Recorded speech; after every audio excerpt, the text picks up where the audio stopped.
नोटबंदी का बड़ा असर बैंकों की सेहत पर दिखने लगा है। इससे बैंकों का सिर्फ डिपॉजिट ही नहीं बढ़ रहा, बल्कि कई तरीकों से बैंकों का फायदा भी हो रहा है, और वो भी बिना मेहनत के। देखिए रिपोर्ट।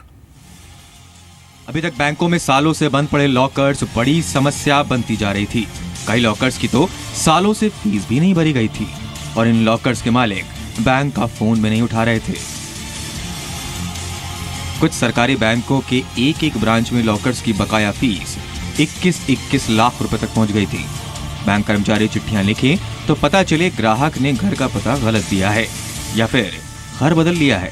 न नोटिस सर्व हो पाए, न ग्राहक बैंक में आए। लेकिन 500 और 1000 रुपए के नोट बंद होने के बाद अचानक सब बदल गया है। अब ग्राहक बिना बुलाए बैंक आ रहे हैं। बैंकों के मुताबिक कई ग्राहक सालों बाद अपने लॉकर को ऑपरेट करने बैंक आ रहे हैं। अपना बकाया चुकाकर लॉकर ऑपरेट कर रहे हैं। साथ ही डोरमेंट हो चुके खातों को भी कस्टमर्स एक्टिवेट करा रहे हैं और उसमें पैसे डाल रहे हैं। जितने भी हमारे ड्यूज थे उसमें पैसे आ रहे हैं, और छोटे जो लोन अकाउंट्स थे उसमें भी काफ़ी पैसे आ रहे हैं। इनफैक्ट हमने ये देखा है कि हमारे जो प्राइवेट सेक्टर लेंडिंग जो होती है, जो छोटे उद्योगों को या खेती में या एग्रीकल्चर लेंडिंग वगैरह होती है, उसमें भी काफ़ी सारे पैसे इस वक्त उन लोन अकाउंट्स में आ रहे हैं। वर्ल्ड बैंक की रिपोर्ट के मुताबिक दुनिया में सबसे ज्यादा डोरमेंट अकाउंट भारत में है। डोरमेंट अकाउंट उन बैंक खातों को कहा जाता है जिन्हें लंबे समय तक ऑपरेट नहीं किया जाता।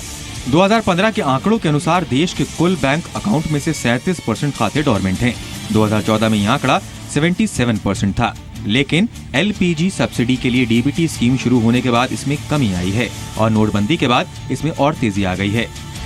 इनऑपरेटिव अकाउंट्स हैं या लॉकर्स हैं, तो डेफिनेटली लोग जब बैंक आ रहे हैं तो उनके जहाँ चार्जेस को पेंडिंग है बैंक, तो बैंक भी उनको चार्जेस को रिकवर कर पा रहे हैं, और इसीलिए ऑपरेटिव इनऑपरेटिव अकाउंट भी ऑपरेटिव बन रहे हैं। बिकॉज जिन लोगों ने अभी पैसा कभी काफ़ी टाइम से ऑपरेट नहीं किया था, और आज जब 500 और 1000 की जो करेंसी डिमोनेटाइज हुई है, तो डेफिनेटली अपने अकाउंट में जमा कराने के लिए आ रहे हैं, तो उससे भी डेफिनेटली हेल्प मिल रही है बैंकों को। जीरो बैलेंस वाले जनधन खाते में भी पैसा जमा हो रहा है। लोन अकाउंट को लोग रेगुलर कर रहे हैं।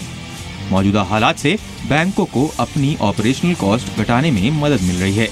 डिमोनेटाइजेशन की वजह से बैंकों पे कुछ दबाव जरूर है, पर इसका फायदा भी उन्हें खूब हो रहा है। भारी लिक्विडिटी की वजह से एक ओर जहां डिपॉजिट कॉस्ट में कमी आ रही है, वहीं दूसरी ओर ऑपरेशनल कॉस्ट में भी भारी कमी आ सकती है। अभी देखना दिलचस्प होगा कि आने वाले दिनों में बदले हालात में बैंक इसका फायदा कंज्यूमर को किस तरीके से देते हैं। प्रकाश प्रियदर्शी, जी मीडिया।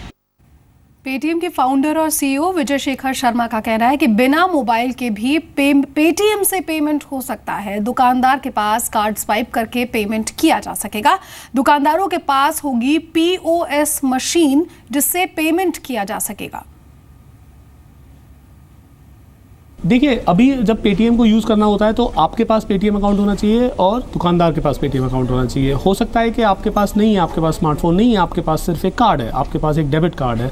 अब दुकानदार बंधु हमारे, अगर एक ग्राहक डेबिट कार्ड लेके भी आता है और क्रेडिट कार्ड भी ला सकता है, लेके आता है, तो वो उससे भी पेमेंट ले लेंगे। मतलब कंज्यूमर के पास अगर स्मार्टफोन नहीं है, कंज्यूमर के पास अगर पेटीएम अकाउंट नहीं है, तो भी वो पेमेंट कर सकते हैं अपने कार्ड द्वारा दुकानदार को।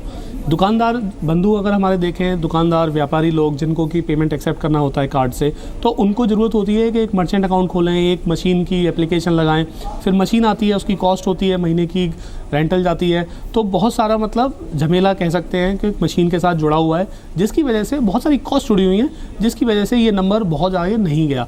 हमारे देश में अभी सिर्फ 15 लाख के करीब मशीनें हैं जिन जगहों पे आप पेमेंट कर सकते हैं। अब हमने क्या करा है कि हमने दुकानदार से कहा कि आप पेटीएम ऐप डाउनलोड करिए, उसमें एक्सेप्ट पेमेंट का बटन है, उसको दबाइए, अपनी सेल्फ डिक्लेरेशन और बैंक अकाउंट डिटेल दीजिए, एंड यू आर रेडी।